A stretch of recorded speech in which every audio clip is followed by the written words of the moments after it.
গুনাহ দুনিয়াতেও কিছু অর্জন হয় না, ক্ষয় হয়, শুধু ক্ষয় হয়। জীবন যায়, যৌবন যায়, শরীর যায়, স্বাস্থ্য যায়, শরীরের সামর্থ্য যায়, যৌন শক্তি নষ্ট হয়ে যায়, সব কিছু অকেজ অপদার্থ ধ্বজভঙ্গ হইয়া শেষে হার্বাল কোম্পানির ওষুধ খায়, ফ্যান টানে ফ্যান। কোন আলেম, কোন মাদ্রাসার ছাত্র, আমি চ্যালেঞ্জ করলাম বেটা, জীবনে কোনোদিন যদি দেখাইতে পারো যে কেউ ফায়জামা টানছে ফিন্দার পরে আর কোনোদিন টানে নাই, কিন্তু লক্ষ লক্ষ যুবক আছে ফ্যান কেবল নিচের দিকে ফিরে যায়, কুদ্দুর পর টানে। ফ্যান টানো স্ক্যান বেটা, কোমর নাই, যৌবনের শক্তি নাই, শরীরের সক্ষমতা নাই, অপাত্রে নষ্ট করে দিস, অপাত্রে নষ্ট করে দিস। নইলে কোন আমরা জীবনে কোনোদিন ফায়জামা টানি, তীর্থাম টানো। আলহামদুলিল্লাহ, ঈমান আমাদেরকে ইজ্জত দিছে, কোরআন আমাদেরকে শক্তি দিয়েছে, আল্লাহ আমাদেরকে সাহায্য করেছে। আলহামদুলিল্লাহ, আলহামদুলিল্লাহ। কিভাবে বললে বুঝবে? আমি নিজেও বুঝি না। কেমনে বললে বুঝতো আমার ছেলেরা, আমার ভাইরা, আমার বন্ধুরা? বুঝি না আমি। সারাদিন কেমনে এরকম হয় জীবন ভাইয়া? একটা মুসলমানের ছেলের একবারও একটা ওয়াক্ত নামাজও পড়তে মন চায় না। এতগুলো মসজিদের মাইকের আজান শুনে তার কলিজার ভিতরে একটা নড়ে চড়ে না, কপালের মধ্যে একটা ভাঁজ পড়ে না, বিবেকের মধ্যে একটু দংশন অনুভূত হয় না যে আমি একটা মুসলমান, আমার সেজদা দেওয়া উচিত। হায় হায় হায় হায় হায়, এটা কি জীবন রে বাপ? এই জীবনের সাথে রাস্তার কুকুরের কোনো পার্থক্য আছে কিনা? আমার মনে হয় না, আমার মনে হয় না। সেজদাবিহীন সে তো মানুষ না, যার কপালে সেজদা নাই সে তো মানুষ না। আল্লাহ তাকে মানুষ বলে নাই, আল্লাহ তাকে মানুষ বলে নাই, জানোয়ার বলছে। আল্লাহ তাকে জন্তু বলছে, জানোয়ার বলছে, কাল আনআম বলছে, আনআম বলছে। তোমাদের যাদের কপালে সেজদা নাই বাপ, তুমি মানুষ না, হাইওয়ান। ফজরের নামাজ না পড়ে তোমরা যারা ঘুমাও, রাস্তার কুত্তার সাথে তোমারে মিলায় দেখো, কোনো পার্থক্য মনে হয় না। হ্যাঁ হ্যাঁ, মিলায় দেখো। হাসি দিয়ে উড়াই দিও না, মজাক করে জিন্দিগি উড়াই দিও না। জীবনের শেষ আছে, যৌবনের সমাপ্তি আছে। 30 বছরে নিশ্চিত 60 বছরে রূপান্তর হবে, হবে কি না বলেন? প্রতি শনিবার রবিবার হয়নি, কথা বলেন না। প্রত্যেক রবিবার সোমবার হয় কিনা বলেন? জানুয়ারি ফেব্রুয়ারি হয় কিনা? তাহলে তোমার হায়াতেরও শেষ আছে, তোমার যৌবনেরও শেষ আছে, তোমার শক্তি সামর্থ্যেরও শেষ আছে। আমি তো প্রায় প্রতিদিন বলি, আজ থেকে 10 বছর আগে, 5 বছর আগে আমি বয়ান করতে গিয়ে নিজেই শক্তি অনুভব করতাম, আজ তো তা নাই। আজ মনে হয় হায়, বয়ান থেকে নাইমা ঠান্ডা ফ্রিজের আমি আস্তা 7 আপের বোতল আর আধা লিটার 1 লিটার খাইতাম, সেই আমি একটা আপেল, 1 পিস আপেল মুখে দিলেও আমার কাশি উঠে যায়। কোথায় গেল সেই শক্তি? কি বাপ, কোথায় গেল? হারিয়ে গেল। কোথায় সেই যৌবন? আমি তো বুড়া হই নাই এখনো, কিন্তু সেই শক্তি কোথায়? এজন্য দেখতে দেখতে ফুরায়া যাবে, দেখতে দেখতেই রাত ভোর হয়ে যাবে, দেখতে দেখতেই দিন অন্ধকার হয়ে যাবে। হ্যাঁ, এই শক্তি সামর্থ্য যৌবন, ওই চাচারে বলো, ও চাচাদেরকে বলো, চাচা আপনিও কি সবসময় এমন ছিলেন? বলবে না চাচা, বাতিজা তোমার মতো আমিও একদিন ছিলাম, তোমার মতো আমিও ছুটতাম, দৌড়াইতাম, ফুর্তি করতাম, হাঁটতাম। আজ বৃদ্ধের দুর্বলতা আমাকে অচল করে দিছে। এজন্য ভাবো ভাইয়া, ভাবো কি করে আসছো এতক্ষণ? ছেলেরা তোমরা কি করে আসছো? অর্জন কি বলো? এতক্ষণ তোমরা যারা ঘুরে আসছো, অর্জনটা কি হয়েছে ভাইয়া কও? আর আমার অর্জন কি হয়েছে? আমরা যারা বসা ছিলাম, আমাদের অর্জন কি? আমরা মালিকের নাম নিছি, আর প্রতি শব্দে শব্দে আমাদের আমল নামার মধ্যে নেকির পাহাড় জমে। তোমার অর্জনটা কি ভাইয়া? কয়টা মেয়ে দেখে কি পাইছো তুমি? এই যে মেয়ে যেগুলো ছিল এতক্ষণ দোকানের মধ্যে, এগুলো দেখে তোমার অর্জন কি? শরীরে পুষ্টি হয়েছে তো? শরীরের মধ্যে কিছু হয়েছে? কিছু তা হয়েছেটা কি? দোকানে লাভ হয়েছে, বাড়িতে বিল্ডিং উঠছে, হয়েছে কি? উলঙ্গ ছবি দেখে অর্জন কি হয়? নর্তকীর নাচ দেখলে অর্জন কি আমার? আয় হায়, এত বোকা কেমনে হয় ভাইয়া? কিছু তো দুনিয়ার লাইনের ভাবো, আখেরাত না হইলো দুনিয়ার অর্জন কিছু হয়নি। গুনাহ দুনিয়াতেও কিছু অর্জন হয় না, ক্ষয় হয়, শুধু ক্ষয় হয়।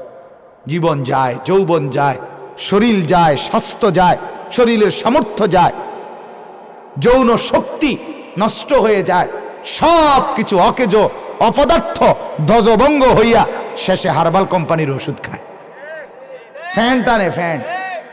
কোন আলেম, কোন মাদ্রাসার ছাত্র, আমি চ্যালেঞ্জ করলাম বেটা, জীবনে কোনোদিন যদি দেখাইতে পারো যে কেউ ফায়জামা টানছে ফিন্দার পরে, আর কোনোদিন টানে নাই।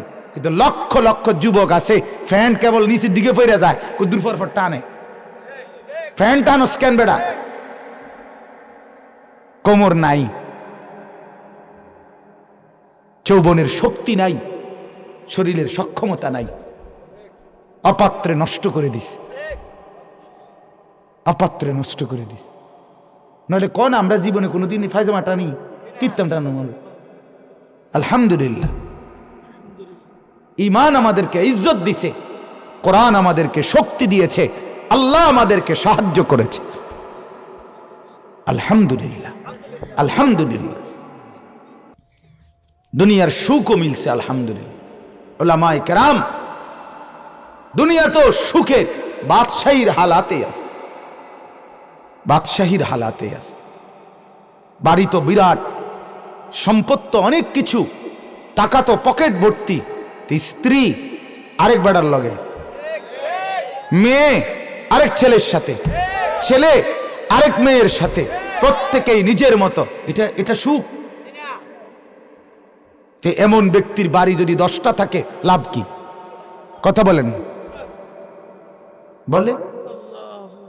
আমি নিজ চোখে দেখছি, কোটি কোটি টাকার মালিক, বউ থাকে ঢাকা, বেড়া থাকে কুমিল্লা, বেড়া ছাদের উপরে বইয়ে সারা রাত গিটার বাজায়, গিটার আর বিড়ি, আমার চোখে। আর তুমি ঠিক কোন লাগতো না, আমি দেখছি, বলে ঠিক কি আবার? ঠিকের কি আবার? সারা রাত গিটার বাজায় আর বিড়ি, একটার পর একটা সিগারেট খায় আর গান গায়। গান তো না, গানের জাতও না, কোন লাইনের কোন সুন্দর বলতে কিচ্ছু নেই। নাউজুবিল্লাহ। চলো ভাইয়া, বুঝতে শিখো, নিজের ভাবনা ভাবো। তু আগার মেরা নিহি বনতা না বন আপনা তো বন। তুমি আমার কিছু যদি নাই করো, তোমার জন্যই করো, তোমার ভাবনাই ভাবো। দেখো সারাদিনের অর্জন কি, সারাদিনের অর্জন কি? কি লাভবান হইলা? ছবি দেখে, নারী দেখে, উলঙ্গ দৃশ্য দেখে, অশ্লীল সিনেমা দেখে, নাটক দেখে, জিনা ব্যভিচারের দৃশ্য দেখে, মদ খেয়ে, জুয়া খেলে, উলঙ্গ বেহায়াপনার মতো বাহিরে বাজারে ঘুরে সারাদিন বন্ধুদের আড্ডা দিয়ে অর্জনটা কি? মিলাও হিসাব, আখেরাত পথ দাও, দুনিয়ায় মিলাও, দুনিয়া মিলাও। দুনিয়ার কিছু হয়েছে কিনা? এক দোকানদার তো 3 ঘন্টা ব্যবসা করলে তার 200 টাকা ইনকাম হয়। কথা বলেন না? এটাতে একটা বুঝ আছে বেটারটা কি আইছে? লাভ আর্টস। একটা অটো ড্রাইভার, সিএনজির ড্রাইভার ঘন্টা 2 গাড়িটা চালাইলে তার তো 200 টাকা লাভ হয়, এটা বুঝ আছে তার। তোমার বুঝটা কি? তোমার বুঝটা কি? তোমার অর্জনটা কি এখানে? যে নারীর জন্য তুমি এত পাগল, সেই নারী কি তোমার মিলবে না? সেই তুমি কি বিয়ে করবে না? তাইলে তো এটার জন্য এত পাগল হইয়া অস্থির হয়ে যাওয়ার মতো, কুত্তার মতো হয়ে যাওয়ার কি আছে? এটা বলে, এটা এত পাগল হয়ে যাওয়ার কি আছে? কুকুরের মতো মেয়ের পিছনে পিছনে ঘুরার কি আছে এটার ভিতরে? একটু সবর করলেই তো আল্লাহ তাআলা কোরআনে বলছেন, আমি যাকে বানিয়েছি তার জন্য তার স্ত্রীকে আল্লাহ বলেন আমার কুদরতের নিদর্শন। আমি আল্লাহ প্রত্যেক পুরুষের জন্য তার স্ত্রীকেও তার দেহের অঙ্গ থেকে আমি বানায় রাখছি। এ তো কোরআনের আয়াত, কোরআনের আয়াত। তোমার জন্য আমি বানাইয়েছি। আমিন আয়াতিহি আন খালাকা লাকুম মিন আনফুসিকুম আজওয়াজা। চলেন তাহলে, অতএব আমি আপনাদের কাছে বললাম জিন্দেগির মূল পুঁজি লা ইলাহা ইল্লাল্লাহ। বলেন আলহামদুলিল্লাহ। আল্লাহ তাআলার দয়া ভাইয়া, আল্লাহ তাআলা সেই নিয়ামত আমাদেরকে দান করছেন। বলেন আলহামদুলিল্লাহ। আমরা বলতে পারি প্রতিদিন, আমরা প্রত্যেকেই বলি যে লা ইলাহা ইল্লাল্লাহ। এই যে বাক্যটা আমাদের যাদের জবানে উচ্চারিত হয় নিয়মিত দিলের বিশ্বাস নিয়া, এর চাইতে সৌভাগ্য, এর চাইতে বড় পাওয়া, এর চাইতে বড় সম্পদ, এর চাইতে উত্তম নিয়ামত আল্লাহর কসম দুনিয়া যদি 10 বার না 100 বারও দেওয়া হয় তারপরেও লা ইলাহা ইল্লাল্লাহর সমান হবে না, হবে না, হবে না, হবে না। ঈমান সবচেয়ে বড় সম্পদ। ওয়া আসবাগা আলাইকুম নিআমাহু যাহিরাতাও ওয়া বাতিনা। আল্লাহ তাআলা কোরআনে বলেন, আমার বান্দাদের উপরে আমি নিয়ামত প্রকাশ্যে এবং গোপনে একদম পূর্ণ করে দিয়েছি, পূর্ণ করে দিয়েছি। এইখানে তাফসীরের মধ্যে লেখছে ইমাম মুজাহিদ বাহিরের মাইক বন্ধ করছেন, বন্ধ করেন মিয়া, বললাম না। ইমাম মুজাহিদ রাহমাতুল্লাহি আলাইহি বললেন যে এই বাক্যের অর্থ হইল কওলু লা ইলাহা ইল্লাল্লাহ। ঈমান আল্লাহ তাআলা যাকে দিবেন সেই একমাত্র বলতে পারে যে আল্লাহ তাকে সব নিয়ামত একবারে কমপ্লিট করে দিবেন। বুঝেন নাই কথাটা? ঈমান পাইছে যে, কালেমা পেয়েছে যে, লা ইলাহা ইল্লাল্লাহর দৌলত যে পাইছে সেই আল্লাহর সমস্ত নিয়ামত পরিপূর্ণ পাইছে। এটা নাই তো সে কিছুই পায় না। जो तू मेरा तू सब मेरा, যখন আল্লাহ আমার সবই আমার, ফলক মেরা জমি মেরি, আসমানও আমার জমিনও আমার, अगर एक तू नहीं मेरा तो कोई शै नहीं मेरी। যদি আল্লাহ আমার না হয় তাইলে কিছুই আমার নাই। আমার শায়েখ আল্লামা মুফতি মুশতাকুন নবী সাহেব বলে, তুমি আল্লাহকে পেয়ে গোটা দুনিয়াও যদি না পাও সব পেয়েছ, তুমি আল্লাহকে না পেয়ে গোটা দুনিয়াও যদি পাও কিছুই পাওনি, কিছুই পাও। যে আল্লাহ হারা সে সর্বহারা, যে কালেমা হারা সে সর্বহারা, যে ঈমান হারা সে সর্বহারা। এজন্য সর্বশ্রেষ্ঠ পুঁজি আমাদের ঈমান। বলেন আলহামদুলিল্লাহ। এই ঈমানের এক কালেমা কুল কায়নাতের সর্বশ্রেষ্ঠ বাক্য, সর্বশ্রেষ্ঠ বাক্য। আমার বাপ শেষ, এবার দ্বিতীয় শেষ কথাটা, সেটা হলো আমাদের এই যে ঈমান, আমাদের এই কালেমা, এই কালেমার দুইটা অংশ। একটা অংশ হইল লা ইলাহা ইল্লাল্লাহ, দ্বিতীয় অংশ হইল মুহাম্মাদুর রাসূলুল্লাহ। বলেন মুহাম্মাদুর রাসূলুল্লাহ। তাহলে প্রথম অংশ কি বলেন? লা ইলাহা ইল্লাল্লাহ। দ্বিতীয় অংশ কি? মুহাম্মাদুর রাসূলুল্লাহ। কোরআনুল কারীমের মধ্যে আছে, আল্লাহ তাআলা বলেন ইলাইহি ইয়াসআদুল কালিমুত তাইয়্যিব ওয়াল আমালুস সালিহু ইয়ারফাউহু। আল্লাহ তাআলা বলেন প্রথম আমি কালেমায়ে তাইয়্যিবা লা ইলাহা ইল্লাল্লাহ মুহাম্মাদুর রাসূলুল্লাহ, এই কালেমায়ে তাইয়্যিবা এইটা আমি বান্দার কাছ থেকে প্রথম গ্রহণ করি।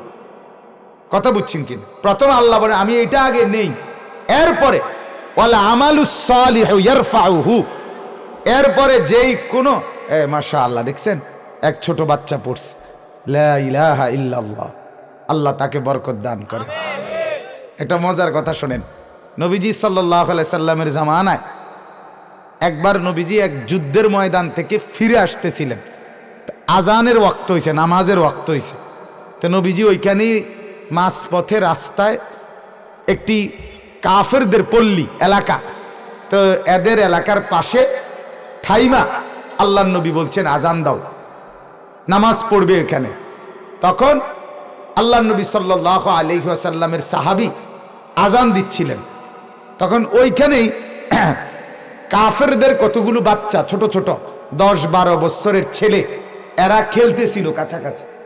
তো এদের মধ্যে একটা ছেলে, ঘটনাচক্রে একটা ছেলে 10-12 বছরের, সে ওই সাহাবী যখন আজান দিচ্ছে আল্লাহু আকবার আল্লাহু আকবার, এও রসিকতা কইরা ও হুবহু জোরে জোরে এও এটা বলতে লাগছে আল্লাহু আকবার আল্লাহু আকবার, এমনি কইতেছিল।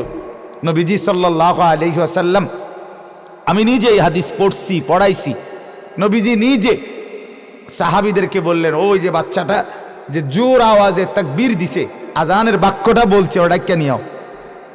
তো ওই ছেলেটাকে ডেকে আনছে, ডেকে আনার পরে আল্লাহ নবী সাল্লাল্লাহু আলাইহি ওয়াসাল্লাম বলে, তোমার এই বাক্যগুলো আমি সুন্দর করে শিখাই দেই। কয়বা তুমি আবার কয় তো বলেন। তো নবীজি আবার বলছে, অয়ও বলছে। নবীর বলার বরকতে আল্লাহ তাআলা ওই ছেলেটাকেই ঈমানের দৌলত দান করছে। ছেলেটা মুসলমান হয়ে গেছে এবং পরবর্তীতে এই ছেলেটাই নবীজির যে কয়েকজন মুয়াজ্জিন ছিল, বেলাল ছাড়াও এই ছেলেটাও একজন নবীজির মুয়াজ্জিন হয়েছে। নবীজির আমলে সে আজান দিত। আবু মাহজুরা রাদিয়াল্লাহু তাআলা আনহু,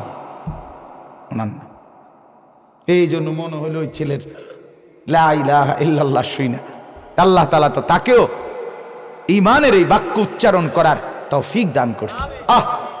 এত ছোট বাচ্চাকে আল্লাহ তাআলা উচ্চারণ করতে তো সুযোগ দিছে। কত কাফের বেঈমান হায়াতের 60 বছর পর্যন্ত কোনোদিন এই বাক্য উচ্চারণ করতে পারলো না। কত পরিমাণ বঞ্চিত সে। এজন্য আমাদের কালেমার দুইটা অংশ, একটা হলো লা ইলাহা ইল্লাল্লাহ, আরেকটা হলো মুহাম্মাদুর রাসূলুল্লাহ। আল্লাহ তাআলা বলেন, আমি এই কালেমায়ে তাইয়্যিব প্রথম আমি এটা নেই, এরপরে ওয়ালা আমালুস সালিহু ইয়ারফাউহু, এরপরে বান্দা ঈমান আইনা কালেমা পয়রা যত নেক আমল করবে, সব নেক আমল এই ঈমানকে, এই কালেমাকে উপরে উঠাইতে থাকবে, উঁচা করতে থাকবে, দামি বানাইতে থাকবে। এজন্য ঈমান সঠিক থাকা, কালেমা ঠিক থাকা, লা ইলাহা ইল্লাল্লাহ মুহাম্মাদুর রাসূলুল্লাহ, এইটা সঠিক থাকা।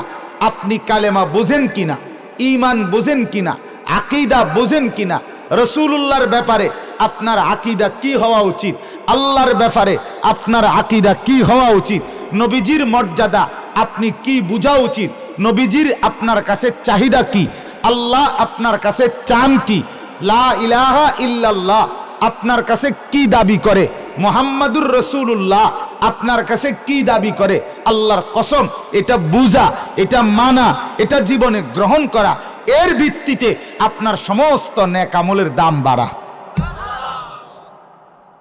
এর ভিত্তিতে আপনার দাম বাড়বে, আমলের দাম বাড়বে। আপনার নামাজ, রোজা, হজ, যাকাত, জিকির, তেলাওয়াত, দান, সাদকা, ঈদ, কোরবানি, ওযু, গোসল, যা কিছু বলেন সব নেক আমলের দাম বাড়বে। সব নেক আমলের মধ্যে নাম্বার যোগ হবে আপনার লা ইলাহা ইল্লাল্লাহ মুহাম্মাদুর রাসূলুল্লাহ, এটা ঠিক কিনা এর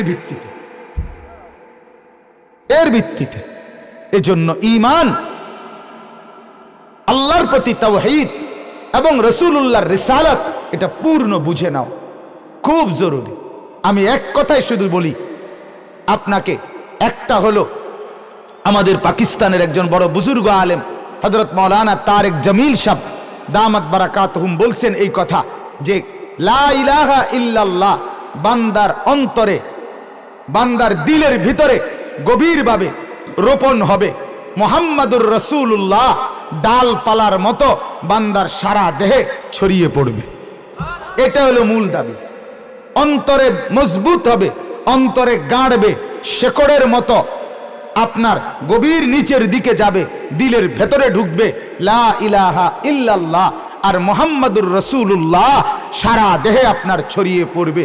চুল দেখে প্রমাণ হবে এ মুহাম্মাদুর রাসূলুল্লাহর উম্মত, দাড়ি দেখে প্রমাণ হবে এ মুহাম্মাদুর রাসূলুল্লাহর উম্মত, হাঁটা চলা, কথাবার্তা, আচরণ, উচ্চারণ, লেবাস, পোশাক, আহার, নিদ্রা, টয়লেট, বাথরুম, সর্বকিছুতে যে রাসূলুল্লাহর সুন্নতকে মানবে, অনুসরণ করবে, আল্লাহর কসম তাহলেই প্রমাণ হবে আপনি মুহাম্মাদুর রাসূলুল্লাহ মেনেছেন, বুঝেছেন, এই কালেমা গ্রহণ করছেন। কথা বুঝছেন কিনা বলেন? তাইলে লা ইলাহা ইল্লাল্লাহ জমবে কোথায়? দিলে। বলেন না কোথায়?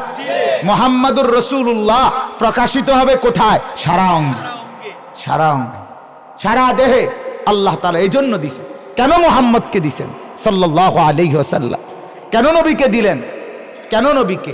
আপনি শুধু নবীর নাম উচ্চারণ করবেন, আর আপনি নবীর নামে অনুষ্ঠান করবেন, আর আপনি শুধু নবীর নামে জিলাফি খাবেন, আপনি মাঝে মাঝে বিরিয়ানি খাবেন, মাঝে মাঝে খিচুড়ি খাবেন, এরপরে নবীর জায়গায় নবী, আমনের জায়গায় আমনে। এই জন্য মুহাম্মাদুর রাসূলুল্লাহ, এই জন্য কালেমা। আল্লাহর কসম না না না না না না। আপনার মুখে বিড়ি, আপনার মুখে সিগারেট, আপনি মুহাম্মাদুর রাসূলুল্লাহ বোঝেন নাই। আপনার চেহারায় দাড়ি নাই, আপনি মুহাম্মাদুর রাসূলুল্লাহ বোঝেন নাই। আপনি হারাম উপার্জন করেন, সুদ, ঘুষ, মিথ্যা, চুরি, বাটপারি, এর ওজনে কম দেওয়া, আপনি মুহাম্মাদুর রাসূলুল্লাহ বোঝেন নাই।